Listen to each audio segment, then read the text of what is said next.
Over the last few years, I must have read 30 or 40 productivity, time management, focus books, and I thought I had it sussed until recently I realized there was a way better approach, and I was wrong. There were much better ways to manage our time, energy, and attention. And in this episode, I'm going to dive into firstly how we can really optimize our time management, energy management. Then we'll look at what is it the most of us are doing and why that doesn't work. And lastly, we'll explore what are some of the key habits and actions that you can start to put in place to change your way of managing your time and your energy. Hi, I'm Katie, high performance coach, speaker, and podcaster on a mission to support high achievers to lead their lives with greater alignment, purpose, and joy. So let's dive in. When I first read these different books of productivity, I had it boiled down to what are the three main outcomes of the day, start my day with my most important task, have a weekly review, time track everything in my calendar. This is fine and it sort of works. But the main problem is it's still focused on just a bunch of items and actions. And what's really missing is we want instead to be focused on the outcome. Most of us lead our lives with a to-do list in our personal life, in our professional life, and there's just so many items that it can get totally overwhelming. The system I had was just to find the top three that made a difference and put those top three on my daily schedule and focus on them. That's pretty good. That's using Pareto principle, the 20-80, so finding the 20% of activities that will make 80% of difference. So it's a pretty good system. But what's missing is clear outcome and a reason why. Because when we're just going through our to-do list, ticking things off, maybe get a bit of a dopamine kick, maybe it's a bit fun, but you don't really know why you're doing it. Have you ever had that feeling where at the end of the day, you finished your working day, you ticked everything off, you don't really feel fulfilled? Some days maybe yes, but other days not really. Why is that? Because the fundamental aspect of purpose, meaning, why you're doing this activity wasn't there. So you might be thinking, well, not everything has a big, strong purpose and meaning. There are some small tasks and emails to answer and taxes to be done that's not super exciting, big purpose. That's true. But if you spend most of your life on those types of activities, that will never lead you to feel fulfilled. So you want to find what are some core goals, ambitions, vision, and I'll do a whole other episode where we'll explore a little more how you can define your goals and your vision. But what are some core areas that are relevant and important for you? And once you're clear on them, why is it important for you? What would be that ideal outcome? Then you can start looking at a few tasks and activities you need to do to support it. But we tend to do it all the other way around. We tend to write down all the activities, all the to-dos, and we hardly ask ourselves why it's important, why it matters, and what's the actual goal we're aiming for. Has it ever happened to you that you've put things on your to-do list and then realized that actually they weren't relevant and you needed to have done them at all? This happens when you're not super clear on the outcome. So once more, this all begins with clear intention, clarity of purpose, where you're going with this, is this aligned with some of your goals? And once it's intentional, then you might want to break it down into baby steps. But first you need to be clear, what's your ultimate outcome and why you're even on this journey, why you're even doing this. Let's take, for example, core area in your life, maybe something around fitness. So instead of having on your to-do list, go for a run this morning, or maybe on your fitness, eat healthy, instead you think, okay, what's the core goal here? What's the outcome? You want to feel amazing every day, have lots of energy, lead a healthy life, maybe be a role model for the people around you. Fantastic. And you might have another bunch of reasons why fitness is important for you. Then it's really clear to you why it's important. And then if you're clear on, okay, so what's the outcome you want? Maybe run 3 times a week regularly, maybe exercise a bit every day or 6 days a week. And then once that's clear, then the activities just sort of fall into place. Only when your purpose is very high and your outcome is extremely clear. When that happens, something inside you shifts and you become fully committed, and then you take those actions. So why is it that sometimes you might know what's important, sort of feel it's purposeful, but you still don't take any actions? This only happens when you are used to having pain as a core motivator. So if you're highly motivated by gain and you see that outcome and you have that purpose and you're excited about it, this will be enough of a pull to make you take action.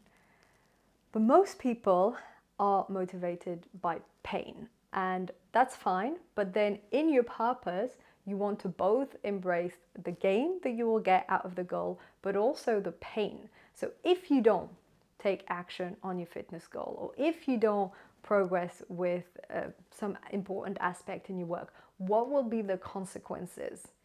And I like to do this exercise, especially with some of my clients, which is to visualize 3 months, 6 months from now, what would happen if you hadn't made any progress on this? And you want to ramp up the pain, because when you feel more of that pain, it can get you moving. Once more, if you're someone that's motivated by gain and progress and moving towards the goal, you might be able to just have things fall into place that way. But if you're motivated by pain, you want to put this in. So let's come back. How does all of this tie back to time management? Firstly, instead of looking at all your individual to-do tasks, look at overall outcomes, overall goals, because that's a lot less to keep into your mind than loads of small tasks. So if it's a lot of different things in the household, what's the overall goal? The house really nice and tidy for maybe welcoming guests over the weekend. Great.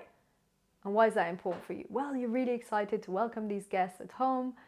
Now you've got a clear purpose. Now you've got a clear goal and outcome. Then you can break it into all the little steps and get all excited about the process. Most of the time though, you probably go, oh right, these guests are coming, let me clean the house, tidy, empty this, change the sheets, but you haven't paused to ask yourself why it's important and what would the ideal outcome look like. Once you've done both those things, the little tasks fall into place really easily. So this is absolutely fundamental. Instead of looking at your entire world and your entire time management system as a bunch of to-dos, want to look at them as a bunch of goals, outcomes, results that we're after, with clear reasons to support them. That's the fuel. And if there's some activities in your life where you don't see a purpose, totally demotivated, look for one. Because, okay, maybe it's a job you don't really like, or project you're not invested in, or you don't enjoy, and you think, why do I need to do it?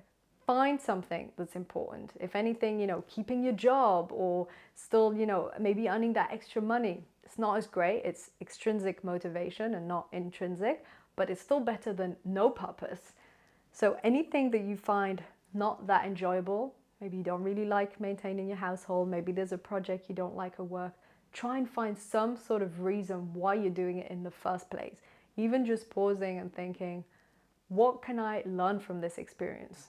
If it's a job that's a bit monotonous, what is there here that I can practice as a skill? What is it that I'm learning? What is it that can still give me a bit of a sense of meaning and purpose out of that activity?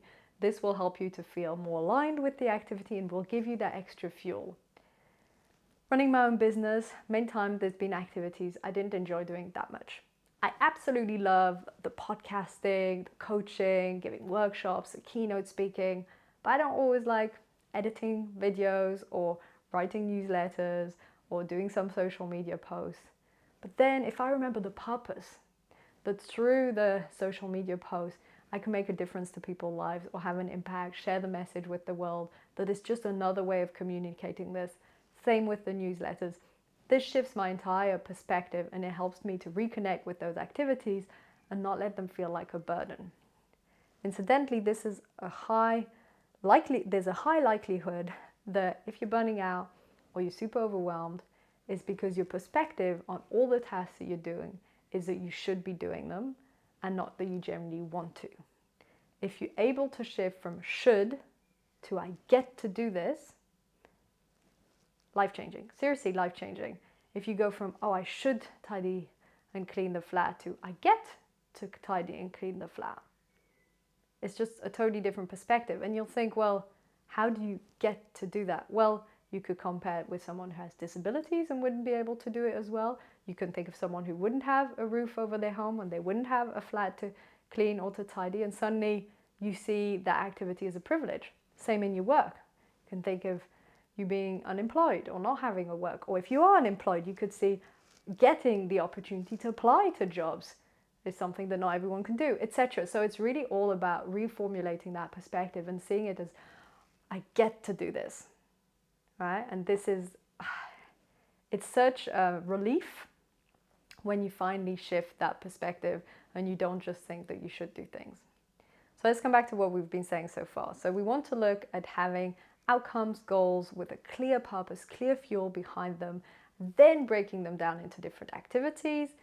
Then we want to have a different shift in perspective and see you get to do things, not feeling that everything is a should or burden or must. Then how do you all fit it in your calendar? How do you make things happen? For that, there's lots of different methods. You can either put different time blocks into your calendar, block the morning, for instance, for deep work. But mostly, I feel that when you have that strong fuel and that strong sense of purpose and a really clear outcome, things just happen. I know this doesn't sound like a very tangible time management system, but having in the past blocked out all my calendar, done the to-dos, tracked it in Notion, tracked it in Trello, used maybe an Excel sheet, I realized that when I have a super tangible goal, I'm really clear what I want to accomplish and I'm super determined to do it, I fit it in. It literally just fits in my life. Have you noticed this? Maybe you're doing it a bit the weekend, first thing in the morning, some point during the day. What really is missing, it's not actually time management. It's how you manage your emotions, your fuel, your purpose, your drive. This is what's missing. When we don't manage to do everything on our to-do list, all our projects or outcome, it's because we're not really that excited or motivated about them. And we're going with that energy of, oh, I should do this, I should do that, I should do this, I should do that. And you get a few of those things done, and by the end of the day, it's exhausting, and half of them you haven't done. But when you have really clear outcome, really clear purpose, compass, direction, and it's very specific, you know what, it's a tangible result you want to achieve, and then you break it down into your small task. Once it's fueled by that purpose and desire and drive and excitement and motivation, then you can use, yes, time blocking, Trello, all the other tips and tools and tricks that I've also shared on this podcast. But really, I've come to realize that this isn't how we really manage our time. What we really need to learn is how to manage our focus, and I'll link the latest video that I also did on focus, and how to manage our fuel, our drive, our energy. And the next video, I'm going to discuss how we can have more energy and purpose and excitement and joy in our life, because this is what helps us to achieve things and get things done. It's not just going at it with our to-dos and our Trello and the calendar, which I thought worked great, but it's really about having that inner sense of fuel, motivation and drive, and then you will be able to unblock it, move things around, create your own time management, maximizing, organizing system, because you will have that fuel to make it happen somehow. And once you have that, you can reorganize things around. So it all comes down once more to shifting that perspective from you have to do it to you get to do it. And once you see it from that light, suddenly you're able to unlock that motivation and tap into a huge level of energy, which will help you to produce the results that you're after. So brief recap, what did we discuss? Shifting from a to-do list orientation to a more goal-oriented perspective with a clear sense of drive, fuel, excitement, purpose behind it, and changing the perspective from I have to I get to, keeping all along in mind that it's more about managing our focus and our energy than it actually is about managing our time. And once we realize that, then it shifts it the way that we process everything, the way that we act in our work and life. And this is really what will help you to totally change your time management approach. If you're not yet signed up or subscribed, take a moment to subscribe to the YouTube channel or subscribe on Spotify as a podcast, and let me know in the comments what was your main key takeaway. maybe share some of your favorite time management tools and tricks for the people that are reading. And feel free to ask me any questions. Always happy to answer any questions you may have on this topic. Thank you for tuning in. Check out the latest video that I'll do on energy, and thank you for watching.